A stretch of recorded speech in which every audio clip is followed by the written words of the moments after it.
नमस्कार दोस्तों, आई स्माइड में आपका स्वागत है। मैं उत्कर्ष सिंह। हम आज के करंट अफेयर एनालिसिस में बात करेंगे डब्ल्यूटीओ में भारत की 7वीं व्यापार नीति समीक्षा। डब्ल्यूटीओ वर्ल्ड ट्रेड ऑर्गेनाइजेशन विश्व व्यापार संगठन में भारत के व्यापार नीति की 7वीं बार समीक्षा की गई है। और बात करते हैं चर्चा में क्यों है। वीडियो शुरू करने से पहले सब्सक्राइब बटन को दबाकर चैनल को सब्सक्राइब कीजिए और वीडियो को पूरा देखिए, क्योंकि यह वीडियो बहुत ही अधिक इन्फॉर्मेशन होने वाला है। हाल ही में जेनेवा स्थित विश्व व्यापार संगठन वर्ल्ड ट्रेड ऑर्गेनाइजेशन, गलती से यहाँ पर स्वास्थ्य लिखा गया है, विश्व व्यापार संगठन द्वारा भारत की 7वीं व्यापार नीति समीक्षा की गई है। हाल ही में डब्ल्यूटीओ का जो कार्यालय है कहाँ पर है? जेनेवा में। तो हाल ही में जेनेवा में भारत की 7वीं व्यापार नीति की समीक्षा की गई, मतलब भारत के व्यापार नीति की 7वीं बार समीक्षा की गई है। व्यापार नीति की समीक्षा डब्ल्यूटीओ की निगरानी प्रणाली के तहत एक महत्वपूर्ण प्रक्रिया है। डब्ल्यूटीओ सभी देशों के व्यापार की नीति की समीक्षा करता है कि यह दुनिया के लिए कितना सही है, अन्य देशों के लिए कितना सही है। डब्ल्यूटीओ दुनिया के सभी देशों के व्यापार नीति की समीक्षा करता है। इस प्रक्रिया के तहत डब्ल्यूटीओ द्वारा किसी नीति में सुधार की आवश्यकता तथा इस बात की समीक्षा की जाती है कि इसके नियमों का पालन किया जा रहा है अथवा नहीं। डब्ल्यूटीओ द्वारा जो व्यापार नीति की समीक्षा की जाती है उसमें यह देखा जाता है कि जो नियम है उसका पालन किया जा रहा है, अंतर्राष्ट्रीय व्यापार के जो नियम हैं विश्व व्यापार के, उनका पालन किया जा रहा है कि नहीं। इससे पहले भारत की व्यापार नीति की समीक्षा वर्ष 2015 में की गई थी।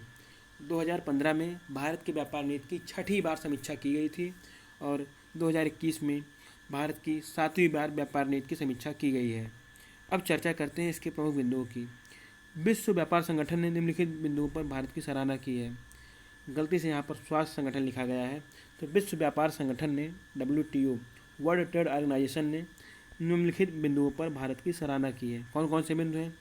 वर्ष 2016 में भारत द्वारा प्रस्तुत वस्तु एवं सेवा कर के मामले में भारत में 2016 में जीएसटी आया था, गुड्स एंड सर्विस टैक्स, वस्तु एवं सेवा कर। तो इसकी समीक्षा किया है डब्ल्यूटीओ ने, मतलब जो गुड्स एंड सर्विस टैक्स आया है उसकी भी समीक्षा डब्ल्यूटीओ ने किया है। विश्व व्यापार संगठन के व्यापार सुविधा समझौते ट्रेड फैसिलिटेशन एग्रीमेंट के कार्यान्वयन हेतु भारत द्वारा उठाए गए कदमों के मामले में भी समीक्षा की है। क्या है इसका मामला? विश्व व्यापार संगठन के व्यापार सुविधा समझौते दुनिया के अन्य देशों को कितनी सुविधा दे रही है, इसके हेतु भारत के द्वारा उठाए गए कदम के मामले में भी समीक्षा की गई है। अगला है व्यापार सुविधा समझौते TFA का उद्देश्य सीमा शुल्क प्रक्रियाओं में तेजी लाना तथा व्यापार को सरल, तीव्र एवं सुगम बनाना भी शामिल है। देश में व्यापार सुगमता की दिशा में किए गए प्रयासों के मामले में भी डब्ल्यूटीओ निगरानी कर रहा है। Ease of doing business report के तहत ट्रेडिंग अक्रॉस बॉर्डर्स यानी सीमा पार व्यापार संकेतक में भारत की बेहतर रैंकिंग के मामले में भी समीक्षा की जा रही है। ईज ऑफ डूइंग बिजनेस में इस रिपोर्ट में भारत की लगातार रैंकिंग बढ़ रही है और ट्रेडिंग अक्रॉस बॉर्डर्स यानी सीमा रहित, मतलब सीमा के बाहर व्यापार, देश की सीमा के बाहर व्यापार, या आप कह सकते हैं कि सीमा को आर पार करते हुए व्यापार, इन सब का भारत के बेहतर रैंकिंग के मामले में निगरानी की जा रही है। मतलब ईज ऑफ डूइंग बिजनेस जो आपका है, इसमें भारत के रैंकिंग में बढ़ोतरी और ट्रेडिंग अक्रॉस बॉर्डर्स यानी सीमा पर व्यापार संकेतक में भारत की जो रैंकिंग बढ़ रही है, ये डब्ल्यूटीओ ये सब समीक्षा किया है। भारत द्वारा प्रत्यक्ष विदेशी निवेश फॉरेन डायरेक्ट इन्वेस्टमेंट FDI नीति और राष्ट्रीय बौद्धिक संपदा अधिकार नीति national intellectual property rights policy 2016 के उदार बनाए जाने के लिए उठाए गए कदमों के मामले में भी समीक्षा की है FDI में। और उसके बाद राष्ट्रीय बौद्धिक संपदा अधिकार नीति 2016 को जो उदार बनाया गया है, इसके लिए भी उठाए गए कदमों की समीक्षा कर रहा है। अब बात करते हैं डब्ल्यूटीओ की जो समीक्षा किया है, इसकी चिंता, भारत की चिंता क्यों है, मतलब भारत के लिए कुछ नुकसानदेह या चिंताजनक विषय क्यों है। पिछली समीक्षा के बाद से अब तक भारत की व्यापार नीति काफ़ी हद तक अपरिवर्तित रही है। जो 2015 में जो समीक्षा की गई थी, 2016 के आसपास में, कब की गई थी आपको पिछले अभी वीडियो में बताया गया था, 2015 में की गई थी। तो भारत की चिंता क्यों है? पिछली समीक्षा जब 2015 में समीक्षा की गई थी, 6ठी समीक्षा थी ना, तो जो पिछली बार समीक्षा की गई थी उसमें भारत की व्यापार नीति काफ़ी हद तक बदली नहीं है, मतलब अपरिवर्तित है। भारत की काफ़ी हद तक नीति चेंज नहीं की गई है। डब्ल्यूटीओ के अनुसार, विश्व व्यापार संगठन के अनुसार, व्यापार नीति के साधनों जैसे टैरिफ, निर्यात कर, न्यूनतम आयात मूल्य, आयात तथा निर्यात प्रतिबंध और लाइसेंसिंग पर भारत की निर्भरता बनी हुई है। मतलब डब्ल्यूटीओ कह रहा है कि व्यापार नीति के जो साधन हैं, जैसे टैरिफ है मतलब निर्यात कर है, जो सामान बाहर जा रहा है उसका टैक्स, न्यूनतम आयात मूल्य, जो सामान भारत आ रहा है उसका न्यूनतम मूल्य, आयात तथा निर्यात प्रतिबंध, क्या क्या प्रतिबंध है, कौन सामान को आयात होना चाहिए, किन किन नियमों से आयात होना चाहिए, किन किन नियमों से निर्यात होना चाहिए, और लाइसेंस, इस पर भारत की निर्भरता बनी हुई है।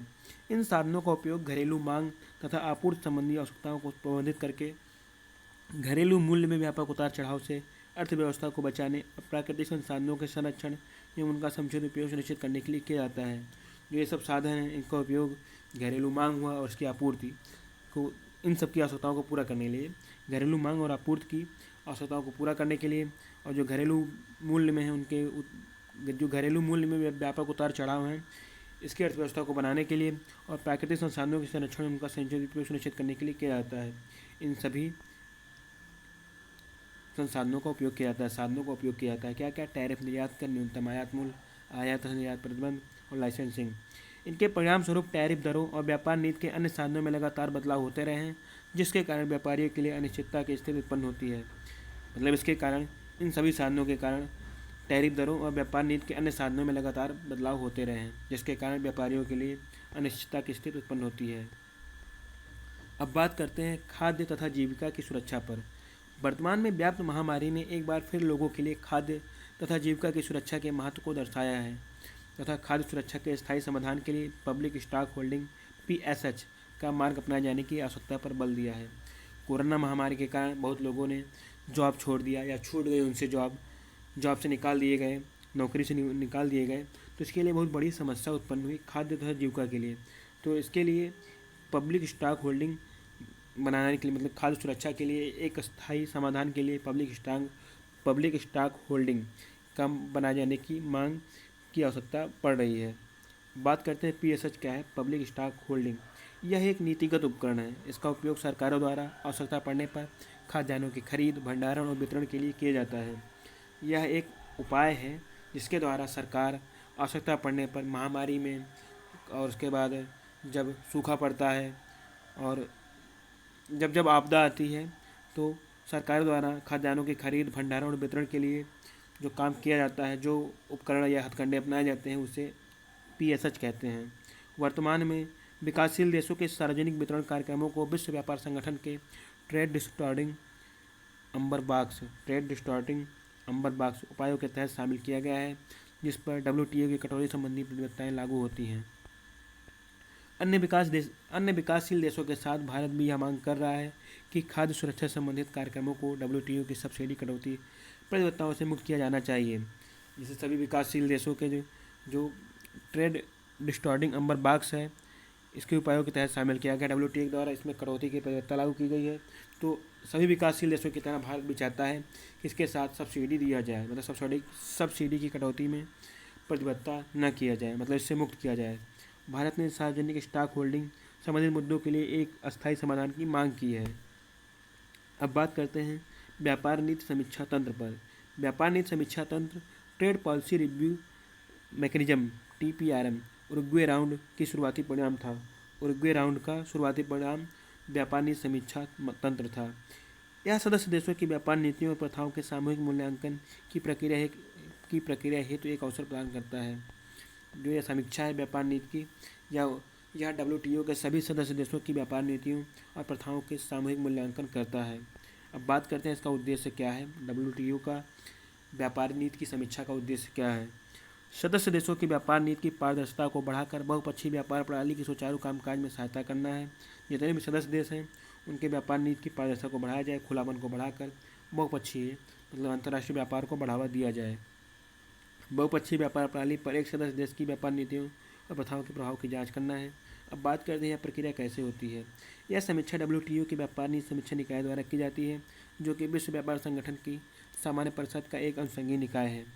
यह समीक्षा किसके द्वारा की जाती है? WTO के व्यापार नीति समीक्षा निकाय द्वारा। वर्ल्ड ट्रेड ऑर्गेनाइजेशन विश्व व्यापार संगठन की सामान्य परिषद का एक अनुषंगी निकाय क्या है? व्यापार नीति समीक्षा निकाय। इसके द्वारा व्यापार नीति की समीक्षा की जाती है। इसका कार्यविधि कैसा है, हम इस पर बात करते हैं। व्यापार नीति समीक्षा द्वारा सभी सदस्य देशों को उनकी समग्र व्यापार तथा आर्थिक नीतियों के सकारात्मक और नकारात्मक पक्षों को जानने का अवसर मिलता है। जो व्यापार नीति समीक्षा, इसके द्वारा सभी सदस्य देशों को उनके सभी व्यापार और आर्थिक नीतियों के सकारात्मक और नकारात्मक पहलू को आप देख सकते हैं। विकासशील देशों की व्यापार नीतियों की समीक्षा प्रत्येक 4 वर्ष में की जाती है, जबकि विकसित देशों की व्यापार नीति समीक्षा प्रत्येक 2 वर्ष में की जाती है। जितने भी विकासशील देश हैं, मतलब विकास की ओर अग्रसर हैं, उन सभी देशों में जो ये समीक्षा है, व्यापार की समीक्षा है, ये 4 वर्ष में की जाती है, प्रत्येक 4 वर्ष बाद की जाती है, जबकि विकसित देशों की व्यापार नीति समीक्षा प्रत्येक 2 वर्ष के बाद की जाती है। सेवाओं के व्यापार और बौद्धिक संपदा को कवर करने के लिए TPRM को विकसित किया गया था। विश्व व्यापार संगठन WTO के सभी सदस्य देश TPRM के तहत समीक्षा के अधीन हैं। विश्व व्यापार संगठन WTO के जो सभी सदस्य देश हैं वो TPRM trade policy review mechanism के तहत समीक्षा के पात्र हैं। अगर वीडियो से कुछ भी जानकारी मिली, वीडियो को लाइक कीजिए, दोस्तों में शेयर कीजिए, सब्सक्राइब कीजिए। धन्यवाद।